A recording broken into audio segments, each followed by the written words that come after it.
ভাই ওদের ইমাম সাহেব আর মুয়াজ্জিম সাহেব দ্বারা আছে, ওনাদের দাওয়াত দিয়েছি। হ্যাঁ চলো অবশ্যই।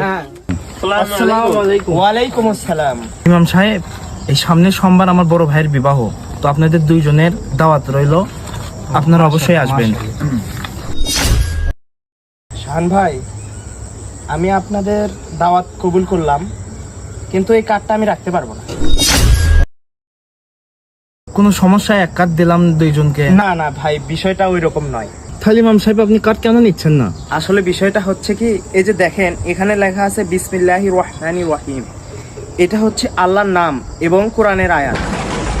এই কার্ডটা আমি নিয়ে গেলাম, নিয়ে যাওয়ার পরে 2-1 দিন পরে কিন্তু এটা আমার বাসার কোনো ময়লা স্থানে বা ডাস্টবিনে পড়ে থাকবে, তখন কিন্তু এটার আমি আর যত্ন নিতে পারবো না, অর্থাৎ তখন এই নামটার অসম্মান করা হলো। তাই তোমাদের বলি এবং আপনাদের বলি, এই ধরনের কোনো কিছু প্রিন্ট করার আগে একটু সাবধানতা অবলম্বন করবেন।